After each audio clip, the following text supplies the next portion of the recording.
하나님 말씀 마가복음 1장 2절로 11절입니다. 한 목소리로 봉독하겠습니다. 선지자 이사야의 글에 보라, 내가 내 사자를 내 앞에 보내노니 그가 내 길을 준비하리라. 광야에 외치는 자의 소리가 있어 이르되 너희는 주의 길을 준비하라. 그의 오실 길을 곧게 하라. 기록된 것 같이 세례 요한이 광야에 이르러 죄사함을 받게 하는 회개의 세례를 전파하니 온 유대 집안과 예루살렘 사람이 다 나아가 자기 죄를 자복하고 요단강에서 그에게 세례를 받더라. 요한은 낙타털 옷을 입고 허리에 가죽띠를 띠고 메뚜기와 석청을 먹더라. 그가 전파하여 이르되 나보다 능력 많으신 이가 내 뒤에 오시나니 나는 굽혀 그의 신발끈을 풀기도 감당하지 못하겠노라. 나는 너희에게 물로 세례를 베풀었거니와 그는 너희에게 성령으로 세례를 베푸시리라. 그때에 예수께서 갈릴리 나사렛으로부터 와서 요단강에서 요한에게 세례를 받으시고 곧 물에서 올라오실새 하늘이 갈라짐과 성령이 비둘기같이 자기에게 내려오심을 보시더니 하늘로부터 소리가 나기를 너는 내 사랑하는 아들이라. 내가 너를 기뻐하노라 하시니라. 아멘. 지난 시간에 힘있게 fanfare를 울렸습니다. 복음의 시작, 하나님의 아들 예수 그리스도. 그러니까 세상을 향해서 선포하는 거죠. 복음은 하나님의 아들 예수 그리스도다. 이 복음이 모든 것의 근원이고 모든 것의 원리고 모든 것의 본질이다. 여러분, 이 복음을 받아들이는 은혜가 있기를 축복합니다. 자, 오늘은 이제 몇 가지 질문에 답을 하는 형식으로 설교를 진행하도록 하겠습니다. 그렇다고 긴장하지 마세요. 여러분에게 질문을 하긴 하지만 답은 또 제가 할 겁니다. 그러니까 긴장하지 마시고 질문에 답을 하는 형식으로 설교를 진행하도록 하겠습니다. 자, 하나님의 아들 예수 그리스도의 복음의 시작을 알리는 fanfare가 울리고 이제 곧 이어서 세례 요한을 소개합니다. 말라기 3장 1절에 보라, 내가 내 사자를 내 앞에 보내노니, 그러니까 현대어 성경은 내 심부름꾼을 내 아들에 앞서 그런 거죠. 내가 보내니 앞서 보내노니 그가 내 길을 준비하리라. 이사야 40장 3절에 광야에 외치는 자의 소리가 있어 이르되 너희는 주의 길을 준비하라. 그의 오실 길을 평탄케 곧게 하라. 이렇게 기록된 것 같이 세례 요한이 광야에서 외치는 자가 되어서 외칩니다. 세례 요한이 광야에 이르러 죄사함을 받게 하는 회개의 세례를 전파합니다. 그러니까 세례 요한은 주님 앞서 보내진 자죠. 주의 길을 곧게 하는 자, 주의 길을 준비하는 자입니다. 세례 요한이 외치는 주님의 길을 준비하고 주님의 길을 곧게 하는 그런 방법이 뭐냐면 죄 사함을 받게 하는 회개입니다. 그래서 세례 요한이 죄 사함을 받게 하는 회개를 선포하죠. 자, 이 세례 요한이 회개의 세례를 전파하니까 온 유대 집안과 예루살렘 사람이 다 나와서 자기 죄를 자복하고 요단강에서 그에게 세례를 받습니다. 여러분, 세례 요한이 지금 광야에 외치는 자의 소리잖아요. 그럼 이 소리는 어디에 나와야 들을 수 있어요? 어디에 와야 들을 수 있어요? 광야에 와야 들을 수 있어요. 제가 이 말씀을 묵상하면서 지금 내가 이 부분을 많이 놓치고 있었구나라는 생각을 많이 했거든요. 광야에 외치는 자의 소리는 광야에 나와야 들을 수 있어요. 그래서 오늘 말씀에 보면 다 나와 자기 죄를 자복하고 요단강에서 세례를 받더라 그랬습니다. 여러분, 교회는 광야의 소리여야 돼요. 교회는 광야에 외치는 소리가 들려져야 되고 이 소리를 듣기 위해서는 광야로 나와야 한다는 것입니다. 집 안에 있으면 들을 수가 없어요. 내가 편안하다, 안전하다는 곳에는 들을 수가 없습니다. 여러분, 곰칫국 아시죠? 곰칫국을 뭘로 끓여요? 곰치로 끓여요. 그 곰치의 특성이 뭐냐면 TV 같은 데 보면 좀 이렇게 무섭게 생겼잖아요. 그런데 바위 틈이나 굴 같은 데 이렇게 있다가 살짝 머리만 살짝 나왔다가 다시 들어가고. 못 보셨어요? 근데 제가 이 말씀을 묵상하면서 이런 마음이 드는 거예요. 우리가 안전하다, 편안하다 하는 곳에서 살짝 고개만 무슨 소리가 들리네?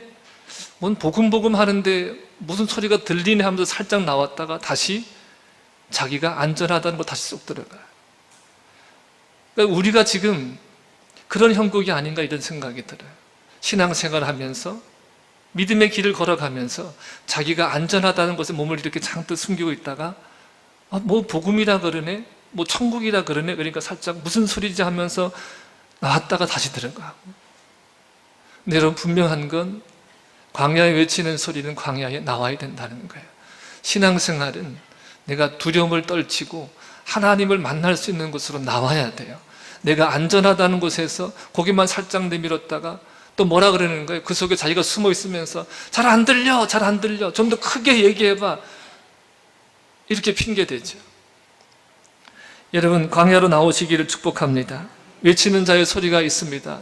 회개하라, 천국이 가까웠느니라. 이 소리가 광야에서 들립니다.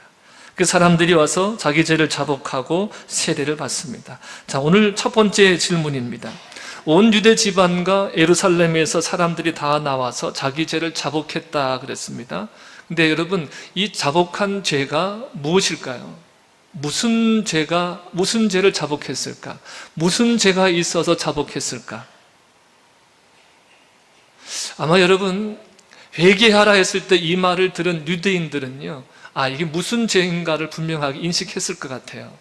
그러니까 우리는 이제 그들과 어떤 신앙적인 배경이 다르고 삶의 배경이 다르기 때문에 그런데 이들이 회개하라 했을 때 이 죄구나라고 느꼈던 것은 뭐냐면 하나님과의 계약을 깨트린 죄예요. 이스라엘 백성들은 하나님과 계약 백성들이잖아요. 그들은 하나님의 백성이고 여호와 하나님은 그들의 하나님이세요. 그러니까 그들은 하나님이 이르신 율례와 법도를 지켜 행함으로 인해서 그의 백성됨을 나타내야 되는데, 그렇지 않고 그들은 이방의 신들을 섬기고 하나님의 말씀보다는, 그래서 제사를 하더라도 이 제사의 정신은 다 사라져버리고 그 제사의 형식만 남아버리는 거예요. 그래서 이 하나님과의 이 관계, 하나님과의 계약이 깨트려진 거죠. 그래서 이 죄를 그들은 회개하라고 하는 것이구나, 이것을 아는 거예요. 그러면 오늘날 교회라고 하는 것은 뭐겠습니까?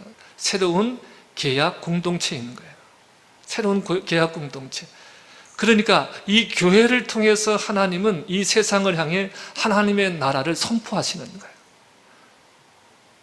이 교회를 통해서 하나님을 보이시길 원하시는 거예요. 그래서 그들도 이 나라를 보고서, 교회가 선포하고 있는 하나님 나라를 보고서 나도 그 나라의 백성이 되고 싶다. 그래서 그 백성이, 그들도 이 하나님 공동체, 하나님 나라로 들어오게 하는 것이 교회의 사명이라는 것이에요.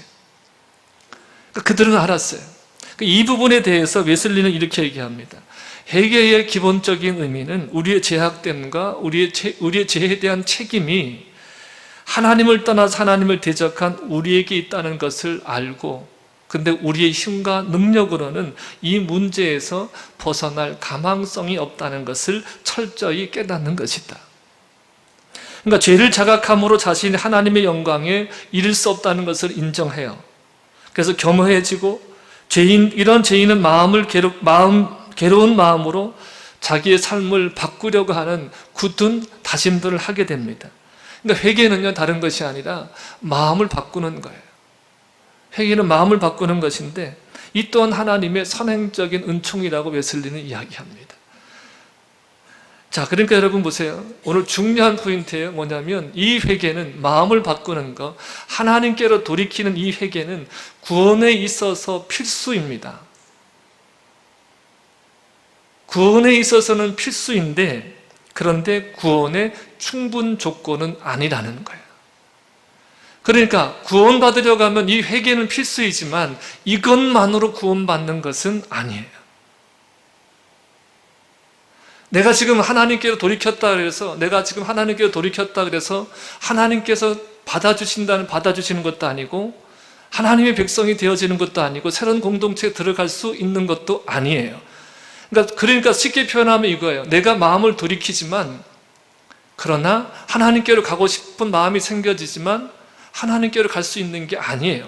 스스로의 능력으로는, 스스로의 힘으로는 갈 수 없는 거예요. 그래서 세례의 물세례의 한계가 여기에 있어요. 근데 세례 요한이 증거하는 예수님은 성령으로 세례를 주시는 분이다. 그러니까 스스로 갈 수 없는 길을 예수 그리스도를 믿음으로 갈 수 있는 거예요. 새로운 백성이 되어지고 새로운 존재가 되어지고 그래서 그 나라의 백성으로 살아가게 하는 것이 뭐예요? 예수님이 주시는 세례예요. 그러니까 이게 물세례와 예수님이 주시는 성령의 세례의 근본적인 차이입니다. 그러니까 물세례와 성령 세례는 구원과 관련 있는 아주 중요한 주제인데 이것을 한꺼번에 한 시간 다 다룰 수가 없어가지고 분리해서요. 다음 주에 물세례와 성령 세례에 대해서 깊이 다루도록 하겠습니다. 오늘은 그냥 넘어가고요. 자, 두 번째 질문입니다. 세례 요한이 광야에서 외치고 낙타털옷을 입고 허리에 가죽들을 띠고 메뚜기와 석정을 먹었다 그랬어요. 왜 그 이유가 뭘까요? 세례 요한은 제사장의 아들이거든요. 그럼 어디에 있어야 돼요? 성전에 있어야 되잖아요. 근데 지금 그가 빈들에 나와 있어 외치고 있어요. 왜 하나님의 말씀을 성전이 아닌 빈들에 와서 광야에 와서 외쳤을까? 선포했을까? 여러분, 이교 신앙은 거대한 신전을 짓습니다. 그리고 온갖 부화로 신상을 만들어 놓고 음악과 춤과 또 촛불 등을 밝혀놓고 성대한 제사 의식으로 신을 섬깁니다. 그런데 당시 유대교도 거대한 성전을 지어놓고 성대한 제사 의식으로 하나님을 섬겼습니다. 여호와를 섬기는 신앙과 이방 이교도들이 이 우상을 섬기는 것과 전혀 다를 바가 없어지자 예언자들은 이런 제사 의식을 거부하고 성전을 헐어버리라고 했습니다. 그러니까 이러한 예언자 정신을 이어받던 이 세례 요한이 성전 대신에 지금 메마른 광야에 나와서 설교를 하고 있는 것입니다. 여러분, 오늘날도 지금 말씀하시는 바가 큽니다. 하나님은 화려한 성전 안에 머물러 계신 분이 아니에요. 화려하고 웅장한 성전을 지어서 자기들의 종교심을 뽐내는 것을 하나님은 기뻐하지 않으셔요. 오히려 싫어하십니다. 그 화려한 성당들이 지금 어떻게 되어 있습니까? 관광지로 바뀌고 술집이 되어 있습니다. 제사의 정신은 사라지고 형식만 남은 제물을 하나님이 토해버리십니다. 또한 삶이 없는 예배, 삶이 없는 믿음을 하나님께서는 싫어하십니다. 그러니까 여러분, 교회는요, 철저하게 광야교회가 되어야 됩니다. 세상의 때, 세상의 찌꺼기들, 세상의 논리들, 세상의 정신들을 다 빼버리고 오롯이 하나님만을 선포해야 됩니다. 그래서 그 외침을 듣기 위해서 모여든 사람들이 바로 하나님의 백성들이 되어지는 것입니다. 자, 세례 요한의 복장도 좀 특이하죠? 6절을 보겠습니다. 요한은 낙타털 옷을 입고 허리에 가죽띠를 띠고 또 뭘 먹었어요? 메뚜기와 석청을 먹더라 그랬습니다. 이와 마찬가지로 여러분, 이교 신전의 제사장들의 옷을 보면 다 자신들의 권위를 뭘로 나타내요? 복장으로 나타내요. 의복으로 나타내요. 그래서 화려하죠. 네, 번쩍번쩍 하잖아요. 멀리서도 제사장이구나 다 알아볼 정도로. 네? 성당 가면 어때요? 지팡이도 들고 머리에도 희한한 거 쓰고 막.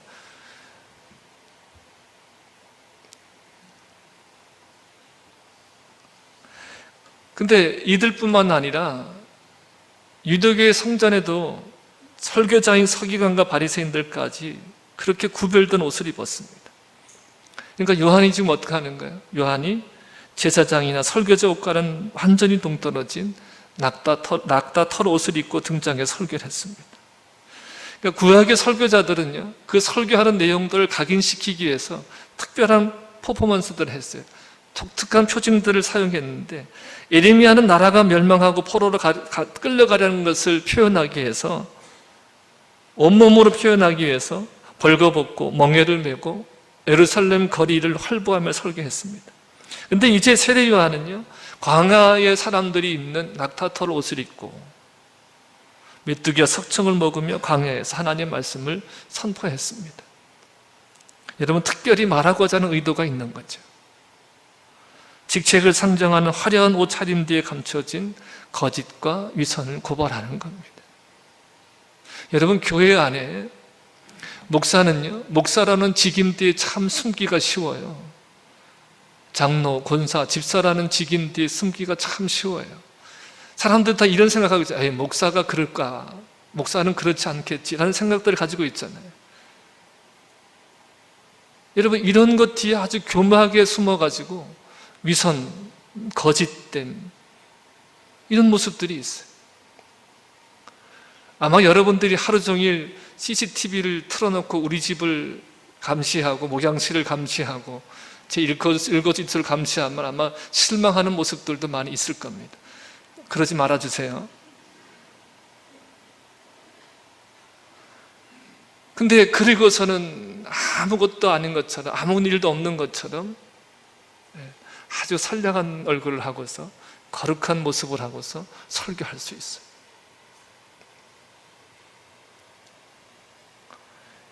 그러니까 지금 이 세례 요한은요, 이러한 거짓된 종교에 대한 총체적인 것들을 지금 거짓된 종교의 체계들을, 신앙의 체계들을 고발하고 있는 거예요. 유대인들이 가지고 있는 자기들만의 선민의식, 그리고 인과응보, 자기들은 이렇게 율법을 잘 지키기 위해서 복받지만 저 사람들은 율법을 지키지 않아서 가난하고 병들고 헐벗었다는 거예요. 이런 것들을 온전히 깨트리는 겁니다. 율법주의가 뭡니까? 자기 자원으로 신앙생활 하는 거예요. 자기 의로. 기복신앙이 뭡니까? 자기 목적을 가지고 신앙생활 하는 거예요. 인본주의가 뭡니까? 자기 방법으로 신앙생활 하는 거예요. 이러한 신앙의 체계들을 지금 고발하고 있는 거예요.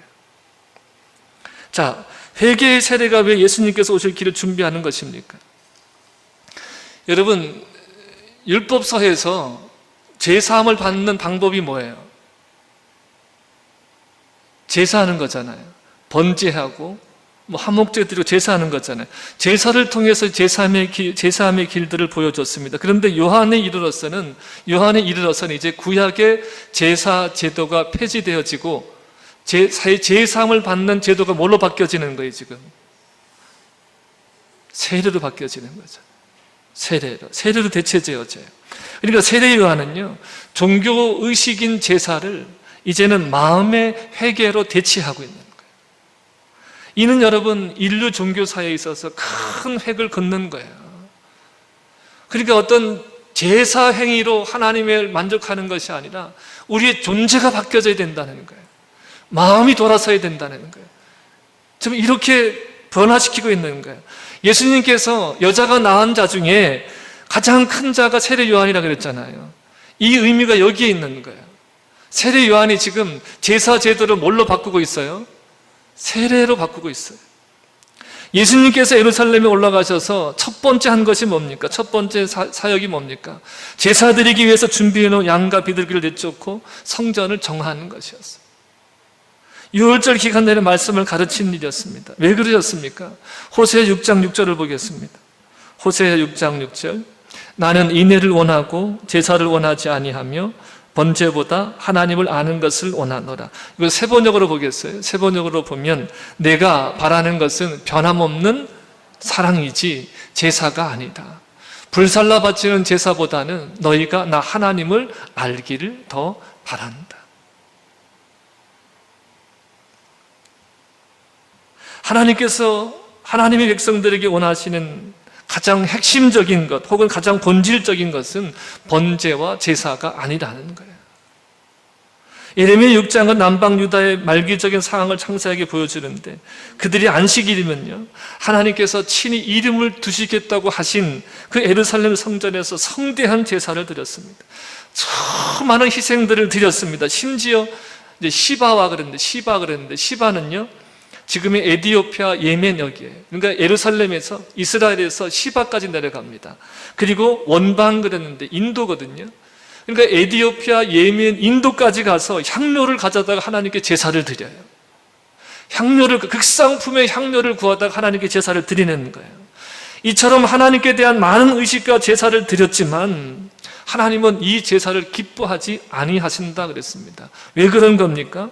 그들의 삶이 철저히 신앙의 본질과는 동떨어져 있기 때문에. 여러분, 신앙의 본질은 하나님을 알고 하나님을 사랑하고 하나님과 친밀한 교제를 하는 겁니다. 그러니까 여러분, 하나님과 친밀한 사랑의 교제는 하나님께 대한 어떤 의식보다도 우선인 거예요. 그러니까 하나님을 사랑하지 않는, 사랑 없는 화려한 예배는 무의미한 겁니다. 그래서 여러분, 하나님과의 친밀한 교제는 무엇으로 이어지게 되어 있어요? 순종으로 이어지게 되어 있습니다. 여러분, 하나님을 철저하게 우리가 하나님만 의존하며 살아야 되잖아요. 하나님만 의존하면 무엇으로 반드시 나타나게 되어 있다? 순종함으로 나타나게 되어 있다. 하나님만을 철저하게 의존함으로 하나님을 순종하면 그 순종함을 통해서 누가 보여져요? 우리가 이렇게 생각하잖아요. 하나님께 순종해서 복을 받자, 이렇게 순종했더니 이런 복을 받고 저런 복을 받았다. 여러분, 이 복이 뭔지 아십니까? 이 복이 뭐냐면 나를 통해서 하나님이 드러나는 거예요. 하나님이 사랑하라 명하셨기 때문에 내가 사랑하는 거잖아요. 그 사랑함으로 내가 무엇을, 하나님이 이런 복을 집도 사게 했다, 성령 이런 것이 아니라 하나님의 말씀에 순종함으로 인해서 내가 무엇보다도 중요한 사랑을 하게 되어지는 거잖아요. 이게 복인 거예요. 사랑을 함으로 인해서 사랑이신 하나님이 어떻게 하는 거예요? 드러나고 보여지는 게 복이라는 거예요. 이렇게 해야 되는 것이 하나님과의 계약 백성 이스라엘이었는데 이 계약을 깨버린 죄예요. 그러니까 신앙의 본질은요, 우리가 하나님께 온전히 순종함으로 인해서, 믿음이 무엇으로 나타나는 거예요? 순종함으로 나타남으로 하나님을 보이는 거예요. 여러분, 믿음이란 단어는 굉장히 추상적입니다. 믿음이 뭐야? 그런데 여러분, 우리의 삶은 굉장히 현실적이잖아요. 그러니까 믿음이라는 것이 뭐냐면 이렇게 추상적인 것이 우리 현실적인 삶 속에서 구체화되어지는 게 믿음인 거예요. 그러니까 믿음이 있다 하면서도 우리 삶 속에서 구체적으로 나타나지 않으면 그것은 관념이지 믿음이 아니라는 거예요. 우리들의 믿음은 우리 삶 속에서 구체적으로 실제화되어지는 것이 믿음이에요. 이렇게 살아낼 수 있도록, 믿음으로 살아낼 수 있도록 하나님이 우리를 도우시는 거예요. 할렐루야. 여러분, 하나님을 보여줘서 하나님께로 돌아오게 하는 것이 하나님, 이 이스라엘의 사명인데 의식만 남아있는 거예요. 로마서 2장 28절로 29절을 보겠습니다. 무릇 표면적 유대인이 유대인이 아니요 표면적 육신의 할례가 아니니라. 오직 뭐야? 이면적 유대인이 유대인이며 할례는 어디에 할지니 마음에 할지니 영에 있고 율법 조문에 있지 않은 것이라. 그 칭찬이 사람에서가 아니요 다만 하나님에게서니라. 그러니까 예언자 정통에 서 있는 세례 요한은 제사의 한계와 폐해를 잘 알고 있었기 때문에 사역을 시작하면서 아예 제사 제도를 폐지하고 제사함과 회개의 세례를 전파하고 있는 거예요. 세례를 제사함과 연결시킨 이유는 마음으로 뉘우치는 회개와 더불어서 세례를 통해서 죄가 지배하는 삶을 청산하고 이제 이어서 예수 그리스도의 성령의 세례를 통해서 성령이 지배하는 삶을 살기 위함이라는 것이에요. 그러니까 세례 요한이 주는 물 세례는 성령 세례로 가는 시작이에요. 성령 세례를 보여주는 거예요. 세례 요한이 전파합니다. 7절 8절에 그래서 이렇게 말하는 거예요. 그가 전파하여 이르되 나보다 능력이 많으신 이가 내 뒤에 오시나는 나는 굽혀 그의 신발끈을 풀기도 감당하지 못하겠노라.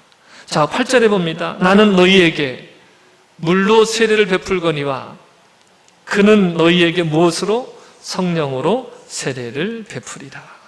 자, 오늘 포인트 9절 10절 말씀인데, 자, 예수님이 갈릴리 나사렛에서 와서 요단강에서 누구에게 세례를 받아요? 요한에게 세례를 받아요. 질문입니다. 예수님이 왜 세례 요한에게 세례를 받으셨을까?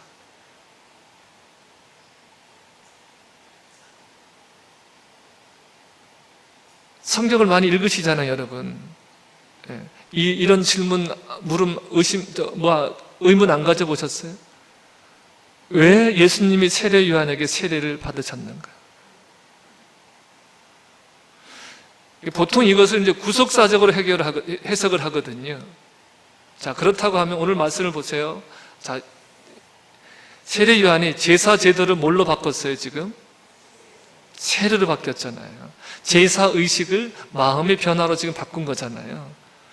그러니까 세례 요한에게 예수님이 세례를 받으신 것은 너가 하는 이 일이 옳다.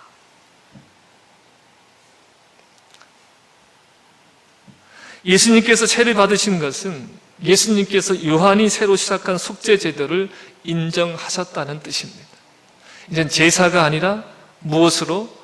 죄를 자복하는 이들에게 세례를 줌으로 죄의 사함을 받게 한다. 그러니까 예수님께서 세례 요한의 등장을 기다리셨다가 사역을 시작하신 이유는 이제 요한이 세례를 통해서 예수님의 사역을 준비하셨기 때문이에요. 자, 10절 봅니다. 10절 여러분 성경 보세요. 곧 물에서 올라오실새 하늘이 갈라짐과 성령이 비둘기까지 자기에게 내려오심을 보시더니 그랬습니다. 자, 예수님께서 세례를 받으시고 올라오자 하늘문이 열려지고 성령이 임했습니다. 자, 요한이 시작해서 예수님도 지금 참여하신 것이 뭐예요? 세례제도잖아요. 속죄제도인 세례잖아요. 속죄제도인 이 세례에 대한 하늘로부터의 인정이 뭐냐면 하늘이 열리고 뭐가 이루어져요? 성령이 비둘기같이 자기에게 내리심을 보시더라. 그러니까 예수님도 이 속죄제도를 인정하신 것이고 하늘에서 지금 성령이 임하신 것은 뭐예요? 이 속죄제도를 어떻게 하신다? 하늘도 인정한다. 또한 성령으로 세례를 주시는 분임을 확정하는 거예요. 누가?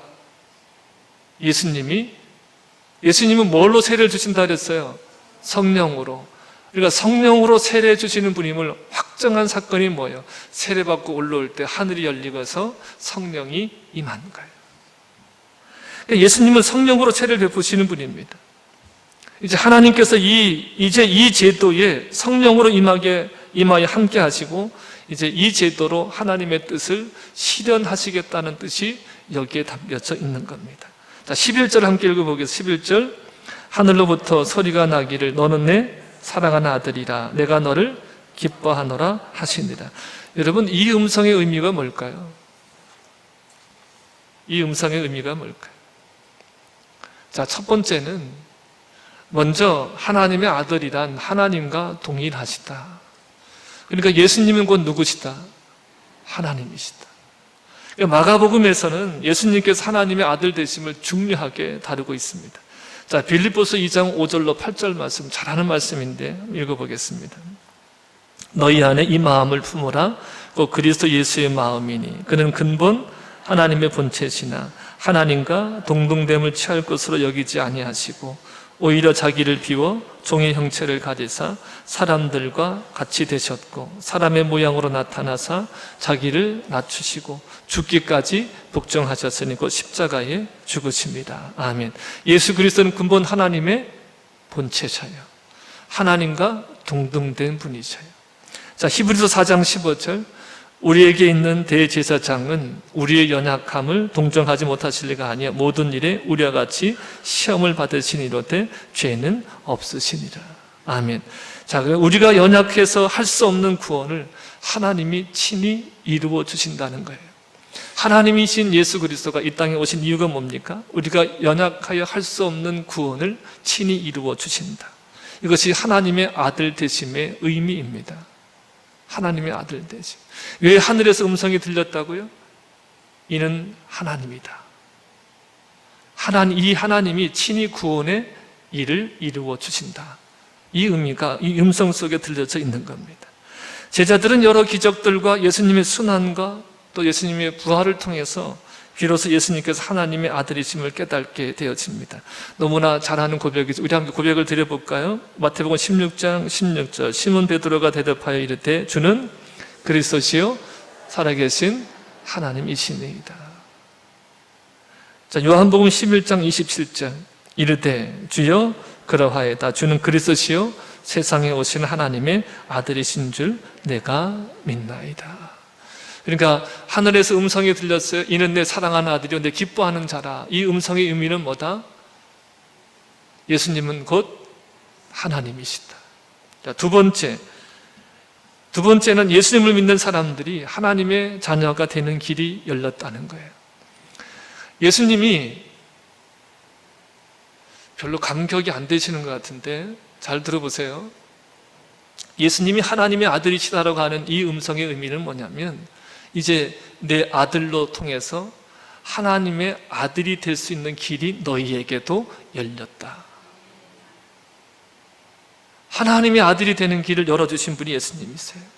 요한복음 12장 1장 12절로 13절입니다.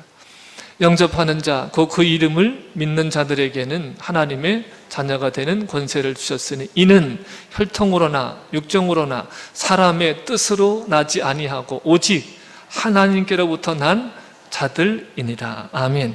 그러니까 누구를 영접하면, 예수를 영접하면 뭐가 되어져요? 하나님의 자녀가 되는 권세가 주어져요. 누구로부터 난 자들이에요? 하나님께로부터 난 자들이에요. 그러니까 예수 그리스도가 하나님의 아들이신 것, 하나님과 동등됨을 통해서 예수 그리스도를 믿음으로 말미암아 우리가 하나님의 자녀가 되는 길이 열려지는 거예요. 그러니까 하나님의 자녀가 되는 것은 오직 누구로 말미암아만 될 수 있어요? 예수 그리스도를 믿음으로 말미암아.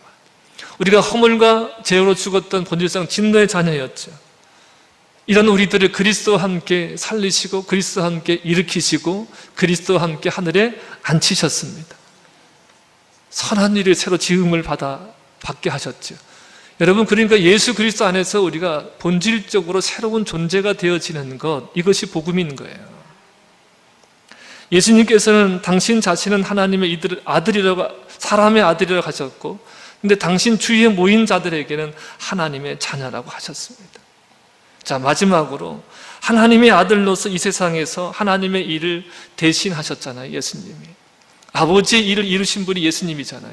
그렇듯이 예수님을 믿는 사람들은 하나님의 자녀가 되어서 예수님께서 하신 일, 예수님을 대신해서 그 하나님의 뜻을 이루어 간다는 뜻이 여기에 담겨져 있는 거예요. 자, 여러분, 중요한 거예요. 예수님은 하나님이시죠? 두 번째는 예수님을 통해서 이제 하나님의 자녀가 되어지죠? 그 길이 열려진 거잖아요. 세 번째는 뭐냐면 예수님이 이 땅에서 아버지 하나님의 뜻을 이루신 것 같이 이젠 하나님의 자녀된 우리들을 통해서 예수 그리스도께서 이루신 일들, 예수님께서 하신 일들을 대신하는, 예수님을 대신하는 일들을 하게 하신다는 거예요. 여러분, 이것이 여러분 교회가 무엇인가에 대한 말씀을 나눌 때 계속 드렸던 말씀이에요. 만물에 충만해진 그 주님의 충만함이 뭐라 그랬어요? 교회가 만물의 충만함이 뭐예요? 교회잖아요. 예수님의 그 만물을 충만케 하자는 그 충만함을 교회를 통해서 어떻게 하신다는 거예요? 보이고 선포하게 하신다는 거예요. 이렇듯이 예수 믿는 우리들을 통해서 이제는 예수님께서 하신 일, 하나님께서 하신 일들을 어떻게 하신다? 대행하게 하신다. 그러니까 여러분, 결코 우리가 시시한 존재가 아니란 말이에요. 그냥 절 많이 하고 복 많이 빌어서 어떻게 충성하고 막 순종해서 막 뭐 복을 받아내고 무엇을 딱 이런 차원의 사람들이 아니라 우리가 예수 그리스도로 믿음으로 말미암아 하나님의 자녀가 되어져서 이 땅 가운데 하나님의 나라를 실현해 보이는, 하나님의 나라를 선포하는 그런 존재들로 우리를 부르셨다는 거예요. 그러니까 여러분, 교회가 지금 광야로 나와야 돼요. 성도 여러분들이 광야로 나와야 돼요. 광야로 나와야 광야의 외침의 소리를 들을 수 있는 거예요. 그래야 세상적이고 정력적이고 안목적 이상의 자랑들 다 내어버리고 자기 의, 자기 중심 이런 것이 아니라 온전히 하나님의 것으로서 온전하게 하나님의 것을 대행하는 자들로 세워지는 거예요. 여러분, 이 은혜가 있기를 주님의 이름으로 축복합니다. 주님께서 말씀하셔요. 요한복음 17장 4절에 아버지께서 내게 하라고 주신 일을 내가 이루어 아버지를 이 세상에서 영화롭게 하였사오니. 14장 9절에 예수께서 이르시되 빌립아 내가 이렇게 오래 너희와 함께 있으되 내가 나를 알지 못하여 나를 본 자는 아버지를 보았거늘 어찌하여 아버지를 보이라 하느냐. 그러니까 예수님은 이 땅에 오셔서 아버지께서 하라고 하신 일들을 행하셨어요. 그로 인해서 아버지를 보이신 분이 예수님이라는 거예요. 예수님이 승천하시면서 성령을 보내셔서 우리로 하여금 이루고자 하신 일이 뭐였겠습니까? 아버지께서 이루신 일들을 우리로 하여금 이루고 아버지를 보이는 일들을 교회를 통해서 행하시기를 원하시는 거죠. 우리가 다 교회의 지체들 아닙니까? 그러니까 말씀드렸던 대로 여러분 믿음은 실제적인 거예요. 믿음은 실제적인 거예요. 우리의 믿음은 실제적인 거예요. 우리가 예수 그리스도를 믿을 때 실제적으로 하나님의 자녀로 변화되어지는 거예요. 그 자녀로 살아갈 수 있도록 성령이 우리를 도우시는 거예요. 그래서 여러분 누누이 말씀드리지만 우리 믿음이 어떤 믿음이 되어야 돼요? 아브라함의 믿음과 같이 없는 것을 있는 것으로 부르시고 죽은 자를 살리시는 그 하나님을 내가 믿는 거예요.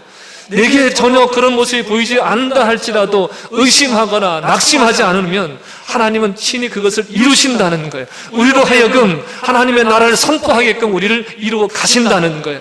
그래서 오직 의인은 무엇으로 살아요? 믿음으로 사는 거예요. 이처럼 이 믿음의 역사를 선포하고 이뤄내는 것이 교회입니다. 예수님이 이렇게 말씀하셨어요. 나를 본 자는 아버지를 보았거늘. 여러분 우리 교회가 광야로 나가서 광야에 외치는 자의 소리가 되어지면 그때에 하나님의 나라가 선포되어지는 거예요. 여러분 하늘이 확증한 이 복음을 받아들일 수 있기를 축복합니다. 하나님의 자녀로 우리를 거듭나게 하셔서 하나님의 대행자로 우리를 살게 하십니다. 여러분 이 복음의 능력 가운데 있기를 주님의 이름으로 축복합니다. 축복합니다.